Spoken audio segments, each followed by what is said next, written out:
इसलिए बोलता है क्योंकि वो खुद कामयाब नहीं हुआ, और वो क्या सोचता है जब मैं कामयाब नहीं हुआ तो इसको क्यों होने, है ना। और हर व्यक्ति तुम्हें रोकने की कोशिश करेगा, कोई तुम्हें मोटिवेट करने की कोशिश नहीं करेगा। लेकिन आपको पता है रामायण के दृष्टांत में एक बंदर जो इधर से उधर उछल रहा था, उसे खुद को ही समझ में नहीं आ रहा था कि मैं वो राम की हेल्प कैसे कर सकता है। लेकिन जब उसकी जिंदगी में एक गुरु आया जिसका जामवंत नाम था, जामवंत ने उस बंदर को जब संस्कार दिए, जो उस बंदर को जब उनकी शक्तियों का याद दिलाया, तो उस बंदर ने इतना बड़ा कमाल करके बताया कि आज पृथ्वी पर राम से भी ज्यादा मंदिर हनुमान के हैं। ठीक है जी, तो आप हनुमान हैं, ये आपको पता नहीं। और मुकेश कोठारी सिर्फ आपके जीवन को टच करने के लिए आया है। ए भाई, तू आम आदमी नहीं, तू चाहे तो दुनिया को मोड़ दे, है? तू चाहे तो पर्वतों को तोड़ दे, तू चाहे वो कर दे। बस एक काम आज से रोज करना चालू करना, किसी एक को गुरु मत बनाना, जो भी सामने आ जाए उसे गुरु बना लो। क्या बोला मैंने? जो भी सामने आ जाए उसको गुरु बना। आप कह रहे हैं मुकेश जी यार कौन सा ज्ञान दे रहे हैं, सारी किताबों में तो लिखा है कि गुरु बना। मैं उल्टा कह रहा हूं, किसी एक को गुरु मत बना, जो भी सामने आ जाए गुरु बना लेना। बस जब भी गुरु बनाओ तो एक बात सोचना, इससे मैं क्या सीख सकता हूं। जो मुझे सीखना ही नहीं, मैं नहीं सीखूंगा, मैं सिर्फ वही सीखूंगा जो मुझे सीखना है। यानी कॉमन सेंस रखना। क्या रखना है? Common sense. कॉमन सेंस कि क्या चीज लेनी है और क्या चीज नहीं लेनी है, क्योंकि गुरु के गुण भी हो सकते हैं और गुण भी हो सकते हैं। हमें कॉमन सेंस आना चाहिए कि हमें गुण ही लेने हैं और गुण नहीं लेने। थोड़े समय पहले की बात है, भीलवाड़ा में एक आदमी ने बहुत ज्यादा दारू पी, पूरा मतलब उसकी कैपेसिटी से 4 गुना ज्यादा पी। इतनी पी ली कि वो नाली में लौट रहा, खुद ही जाकर नाली में गिरा और अंदर लौट रहा। तभी मैंने उसे गुरु बना दिया और सलूट किया। मैंने कहा गुरुजी, डेमो करके बता दिया, बाकी हमारा भी हाल ये। हेलो, तो सीखना चाहो तो शराबी से भी सीख सकते हो। जरूरी थोड़ी है कि वो करे वही सीखना, वो जो करे उसको नहीं करना ये भी सीखा जा सकता। इसलिए जीवन में हर व्यक्ति गुरु। ठीक है जी, तो आज हम शुरू करते हैं। यहां पर हर व्यक्ति गुरु, जिसमें आपको नहीं आता इसकी जहां पर भी बात है वहां पर मैं गुरु हूं। जीवन की जहां पर भी बात है उसमें आप गुरु। भैया ये माइक जो है ना मेरा गला पकड़ रहा है, इसका गेन खोल दीजिए और वॉल्यूम को कम कर दीजिए। माइक की बहुत बहुत धन्यवाद।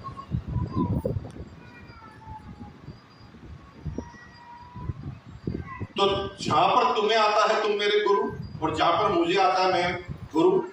तो एक व्यक्ति गुरु नहीं है, तुम भी गुरु हम भी गुरु, तुम भी गुरु हम भी गुरु हो जाते हैं शुरू। फिर कौन रोक सकता है ना? मतलब जब तुम भी गुरु हम भी गुरु, जब हम हर व्यक्ति हर जगह से सीखना चालू कर देंगे तो फिर किसी एक गुरु की जरूरत नहीं है। दुनिया में जितने भी लोग इस पृथ्वी पर आए हैं सब हमारे गुरु। रोटी बनाना सीखना है तो आप मेरे गुरु, और पैसा कमाना सीखना है तो हम आपके गुरु। सब जिधर चाहो उधर गुरु घूम रहा है, तो हमें ये गुरु को कैच करना आना चाहिए। बहुत बहुत धन्यवाद। मेरा नाम मुकेश कोठारी है, मैं भीलवाड़ा से आपके बीच में आया हूँ।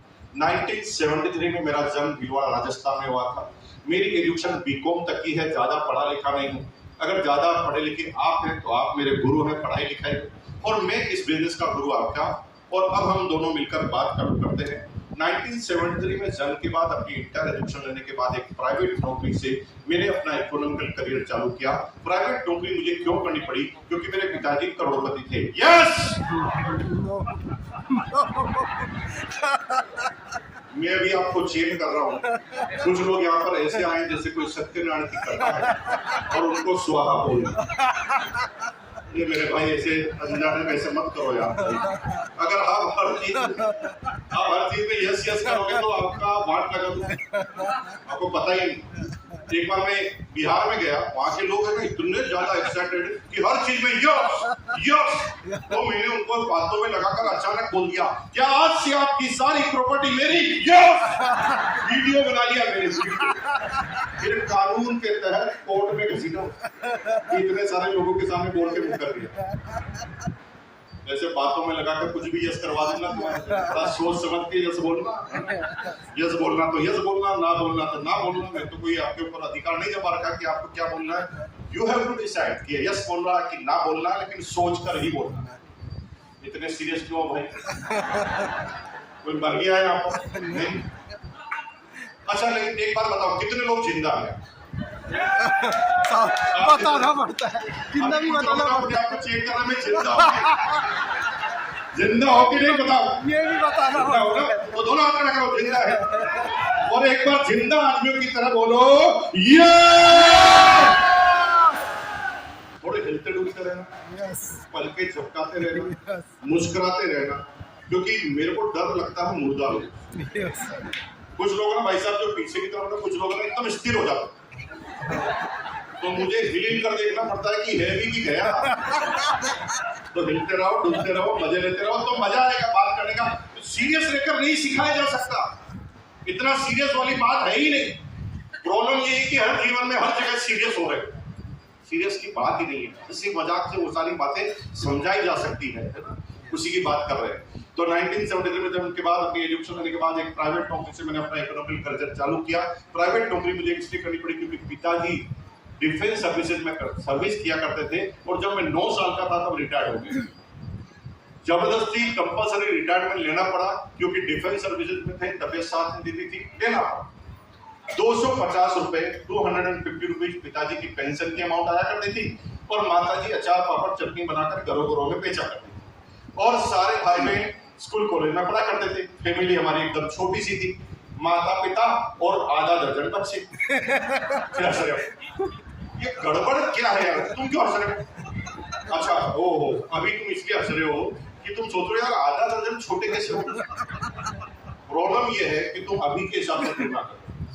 मैं बात अभी की कर ही नहीं रहा, मैं बात आज के 40 साल 45 साल पुरानी कर। 45 साल पहले 5 7 10 बच्चे पैदा होना छोटी सी बात थी। हुआ क्या कि हमारे जो परदादा जी थे, अब हमारे रंगों में जो खून है ना, वो डीएनए नंबर 1 का है। डीएनए क्या? नंबर 1 का। डीएनए किसका है? बोलो ना यार, किसका है? नंबर 1 पर रहने का डीएनए हमारे खून में है। क्योंकि भारत सोने की चिड़िया था, जैसा आपने सुना, किसी ने सुना? यानी पूरा विश्व गुरु हिंदुस्तान हुआ करता था, भारत सोने की चिड़िया हुआ करता था, और हम उसके पूर्वज के बेटे हैं। तो हमारे डीएनए में क्या है? नंबर 1 का खून है। तो आज के 80 साल पहले हमारे परदादा जी को एक आदमी बोल गया कि चाइना हमारे से आगे। तो फिर हमारे दादा लोगों ने जमकर इसके ऊपर काम किया, इतना कम लगाकर काम किया कि साला चाइना पीछे हो गया। इतने सारे बच्चे पैदा करते। The youngest country in the world, दुनिया में सबसे यंगेस्ट बच्चे जो है हिंदुस्तान के तरफ पाए जाते हैं। और हमें नंबर 2 पे रहना ही नहीं आता। मोदी जी को किसने कह दिया कि अभी 2 4 3 4 देश हमारे से आगे, तो मोदी जी कह रहे हैं 1947 में नंबर 1 है ना, उसमें भी हम नंबर 1 जाएंगे, क्योंकि डीएनए में नंबर 1 का खून है। नंबर 2 पर रहना हमें नहीं आता नहीं। इजी काम को हमने पहले कर लिया, बच्चे पैदा कर, वो थोड़ा इजी काम हमने कर लिया, अब हम नंबर 2 वाले में भी जाएंगे। तो अब बात क्या है कि जैसे जैसे हम आगे बढ़ेंगे हम नंबर 1 पर जाने वाले हैं, ये तो क्लियर है। आप जाना चाहो या जाओ, जाना नंबर 1 पे पड़ेगा, क्योंकि आपके खून में ही नंबर 1। ठीक है जी। तो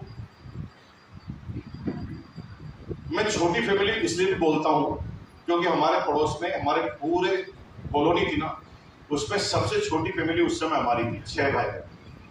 हमारे पड़ोस में लोढ़ा साहब थे, उनके 13 पूरी क्रिकेट की टीम, 2 एक्स्ट्रा खिलाड़ी और एम्पायर भी करते, यानी कहीं पर भी मैच उतारना होता तो उनको कहीं पर भी जाने की जरूरत नहीं, इतनी बड़ी उनकी टीम हुआ करती। तो पूरे मोहल्ले में सबसे छोटी फैमिली हमारी थी। सभी बहन भाई बहन स्कूल कॉलेज में पढ़ा करते थे। माँ बाप का एक ही सपना था कि किसी तरह सारे बच्चे पढ़ लिख जाए। उनका फोकस मेरी तरफ था क्योंकि सबसे छोटा था। वो हम चाहते थे कि किसी तरह छोटा वाला भी पढ़ लिख जाए तो हमारी जिम्मेदारी खत्म हो जाए, लेकिन पढ़ाई लिखाई में मेरी ज्यादा रुचि नहीं रही है। आई एम फ्रैंकली स्पीकिंग कि मेरी कभी पढ़ाई लिखाई में ज्यादा रुचि नहीं रही। तो जिन लोगों को भी पढ़ना लिखना नहीं आता बड़े खुश हुआ, ये हमारी बिरादरी का आज भी आ गया।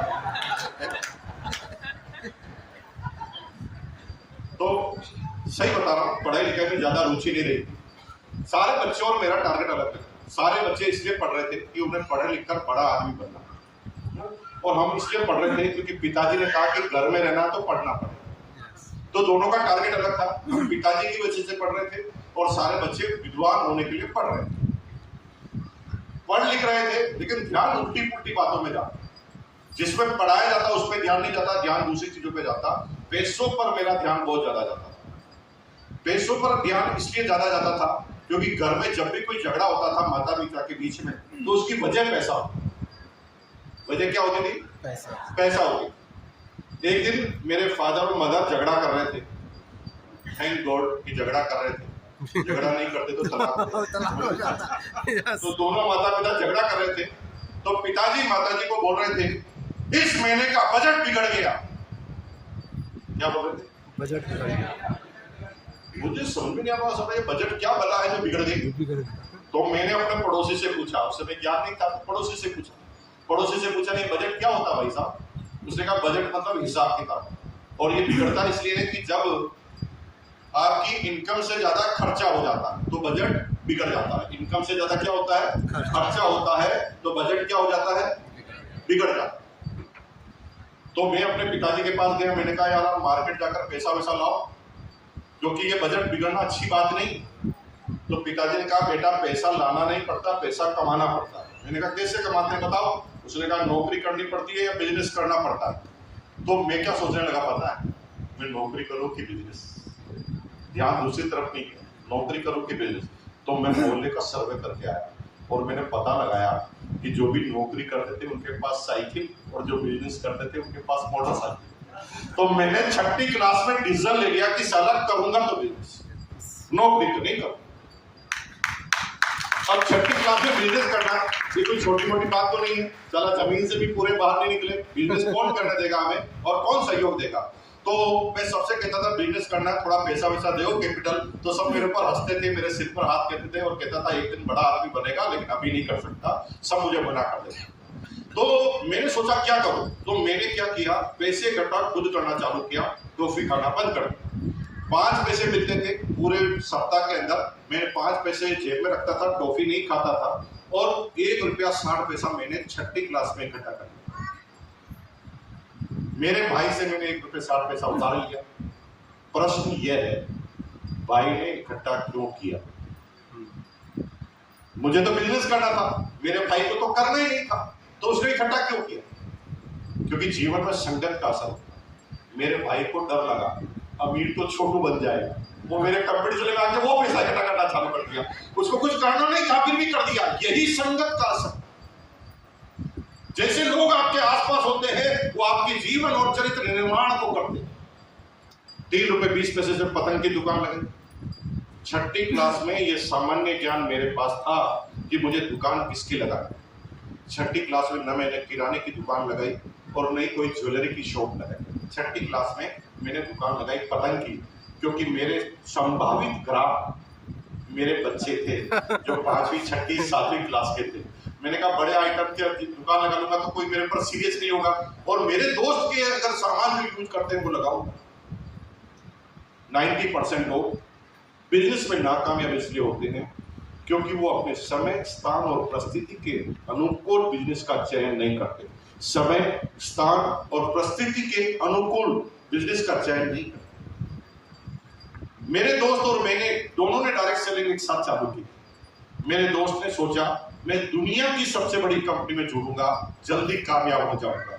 और उस समय दुनिया की 80 कंट्री में काम करने वाली एक डायरेक्ट सेलिंग कंपनी में वो ज्वाइन हो गया।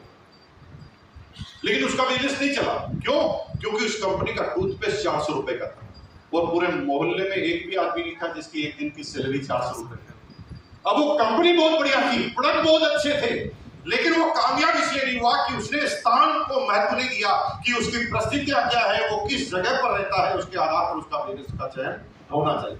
कभी आपने सुना है कि मर्सिडीज कार का शोरूम, 1 करोड़ की जो कार आती है, मर्सिडीज कार का शोरूम कभी सब्जी मंडी में लग गया? सुना?